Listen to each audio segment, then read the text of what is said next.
UP चुनाव की तारीखों के ऐलान के बाद से ही प्रदेश के सियासी गलियारों की सरगर्मियां अपने चरम पर हैं। प्रदेश के सियासी रण में एक तरफ सत्तारूढ़ बीजेपी जहां फिर से सत्ता पर काबिज होने की फिराक में है, तो वहीं दूसरी तरफ समाजवादी पार्टी, बहुजन समाज पार्टी और कांग्रेस जैसी विपक्षी पार्टियां लगातार बीजेपी पर हमलावर हैं।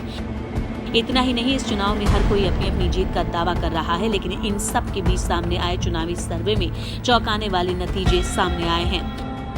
दरअसल यूपी चुनाव को लेकर सामने आए इंडिया टीवी के एक ओपिनियन में 403 सीटों वाले विधानसभा चुनाव में बीजेपी गठबंधन को 230 से लेकर 235 सीटें मिलने का अनुमान है, जबकि एसपी गठबंधन को 160 से 165 सीटें, बीएसपी को 2 से 5, कांग्रेस को 3 से 7 और अन्य को 1 से 3 सीटें मिलने का अनुमान जताया गया है।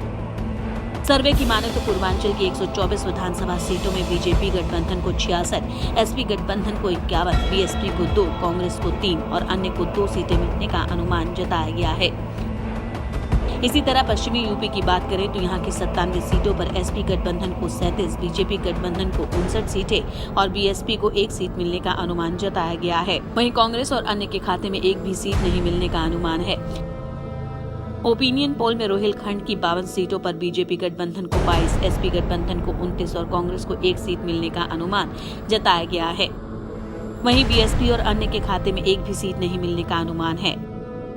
अब बात बुंदेलखंड की, जहां की 19 सीटों पर बीजेपी गठबंधन को 17, एसपी गठबंधन को 2 सीटें मिलने का अनुमान जताया गया है, जबकि बीएसपी, कांग्रेस और अन्य का खाता नहीं खुलने का अनुमान जताया गया है। इसी तरह अवध की 111 सीटों में से बीजेपी गठबंधन को 68, एसपी गठबंधन को 42, कांग्रेस को 1 सीट मिलने का अनुमान है। हालांकि ये महज एक अनुमान है और सर्वे के इन आंकड़ों को महज एक संकेत के तौर पर देखा जाना चाहिए। सर्वे के ये आंकड़े नतीजों में कितना बदलते हैं, ये तो चुनाव के बाद ही पता चलेगा। Bureau report.